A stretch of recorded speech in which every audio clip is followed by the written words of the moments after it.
பாய். கால் பண்ணு. ஓகே.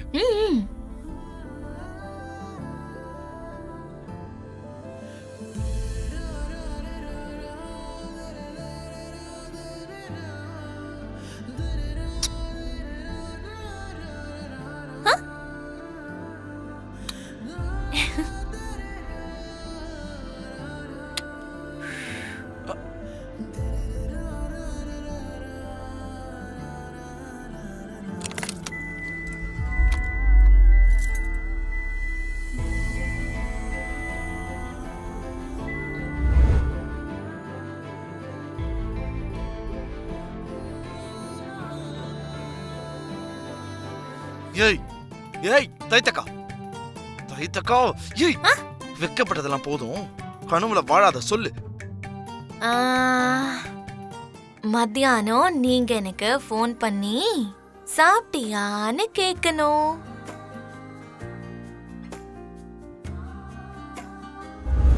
சாப்பிட்டியா பூமி தங்கம்? நீங்க சாப்பிடாம எப்பவாவது நான் சாப்பிட்டிருக்கேனாங்க?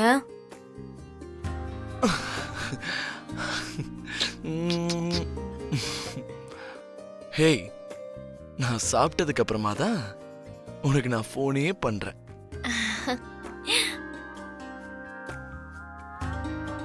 இன்னைக்கு நீ அனுப்பின கத்திரிக்காய் தொக்கு எவ்வளோ டேஸ்டா இருந்ததுன்னு தெரியுமா? உண்மையிலேயே I love it, I love it. உண்மையிலேயே உன் கையில அமிர்தம் இருக்கு தங்கம். பாராட்டினதெல்லாம் போதுங்க. உங்களுக்கு பிடிக்கும்னு தான் கத்திரிக்காய் தொக்கு செஞ்சு லஞ்ச் பாக்ஸ்ல வச்சேன்.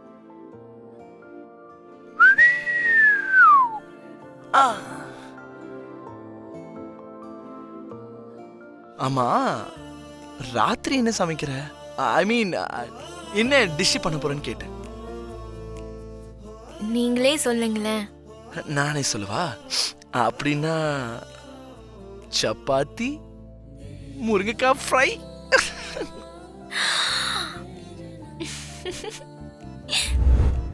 நீங்களே சொல்லுங்களேன் மாமா. ஹலோ, நான் எதுவும் சொல்லல. அஞ்சாவது என்னன்னு சொல்லு சொல்லு. சாயந்தரம் நீங்க வரும்போது மறக்காம மல்லிப்பூ வாங்கிட்டு வரணும்.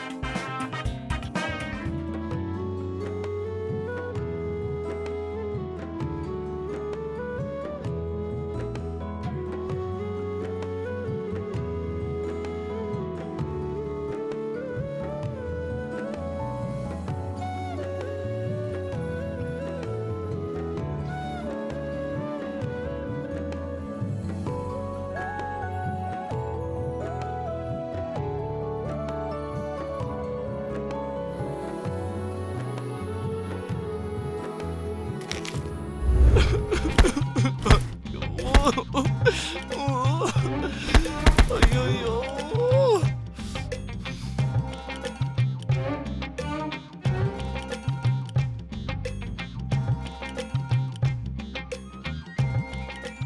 ஆறாவதா சொன்னா அதையும் நான் எழுதிக்கிறேன். சொல்லு. இப்படி ஒன்னொன்னுத்தையும் சொல்லிட்டு நடுவுல கேப் கொடுக்காத. நான் பொறுமையை இழந்துகிட்டே இருக்கேன். அடுத்து சொல்லு.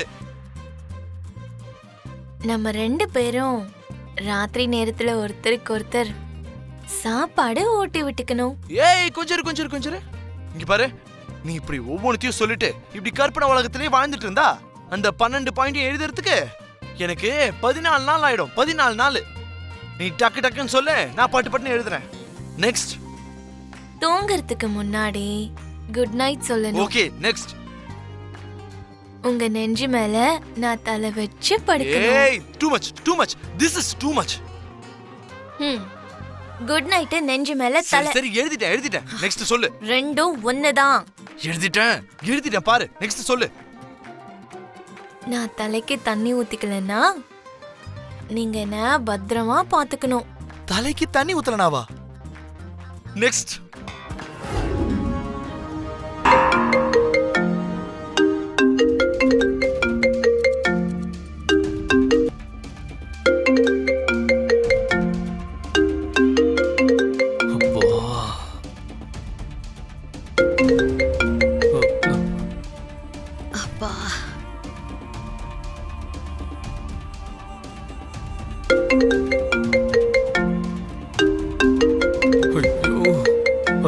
நட்சத்திராக்கு கால் பண்றாங்களே, இப்ப என்ன பண்றது? நோ நோ நோ, எதுவும் சொல்லக்கூடாதுன்னா போனை எடுக்காம இருக்கணும். ஐயோ, என்ன சித்தி இது? நட்சத்திர போன் எடுத்து பேச மாட்டேங்கிறா. ஹனிமூனுக்கு போயிருக்காங்கல்லம்மா. இந்திய திருமண சட்டத்துல புருஷன் பொண்டாட்டி 2 பேருக்கும் ஒருத்தர் பிடிக்கணும்னு சட்டம் இல்ல. நேரம் வந்தா எல்லாம் தன்னால நடந்துரும்ல. சிச்சி சிச்சி, வாய் மூடு. இது கேட்டாலும் எனக்கு ஒரு எரிச்சலா இருக்கு. என் பொண்ணு செத்தாலும் சாவாலே தவிர அந்த அயோக்கியனோட இப்படி எல்லாம் நடந்துக்கவே மாட்டா. அது இல்லம்மா, கொஞ்சம் பிராக்டிக்கலா யோசிச்சு பாரு. விளக்கு பக்கத்துல கற்பூரத்தை வச்சா என்ன ஆகும்? சும்மா இருக்குமா? பத்திக்கும். அதே மாதிரி 2 பேருக்கும் சரியான வயசு, புது இடம் வேற, அதுக்கேத்த மாதிரி குளிர் வேற. கதவை சாத்திக்கிட்டு 2 பேரும் ஒண்ணு சேர மாட்டாங்கன்னு என்ன உத்தரவாதம்மா? சித்தி, வாய மூட போறியா இல்ல திரும்பவும் 4 சாத்து சாத்தவா? ச்சே, நீ சொல்றது சீப்பான பொண்ணுங்களை பத்தி. ஆனா அங்க இருக்கிறது என் பொண்ணு நட்சத்திரா சித்தி. நீதான் இந்த வீட்ல ஒருத்தியா மாறிட்டியே. எங்க இருக்கிறவங்க மாதிரி நடந்துக்காம எங்க வீட்ல இருக்கிறவங்க மாதிரி நடந்துப்பியா? மீரா, குறை சொன்னதெல்லாம் போதும். நீ சொல்ல வேண்டிய விஷயத்த நேரடியா சொல்லு. இல்லனா அப்படியே வந்த வழியே வெளியில போ. போகாம உன் வீட்லயே வந்து டென்ட் போட்டு உட்காருவேன்னு நினைச்சியா? எதுவும் தெரியாத மாதிரி மாமியார மருமகளும் ரொம்ப நல்லா கேக்குறீங்க. நீயே ட்ரைனிங் கொடுப்ப, நீயே திருப்பி கேப்ப. எங்களை அவமானப்படுத்தணுங்கிறதுக்காக தானே என் பசங்க படிக்கிற காலேஜ்லயே உன் பொண்ணையும் கொண்டு வந்து சேர்த்திருக்க.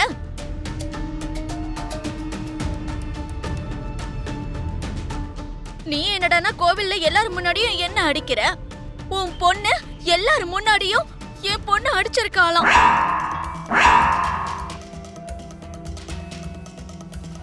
எதுக்கு பூரி? எதுக்கு என் பொண்ணு நீ அடிச்ச? அடிச்சேன்னு சொல்லிருக்கா. நான் எதுக்கு அடிச்சேன்னு உங்க பொண்ணு சொல்லவே இல்லையா?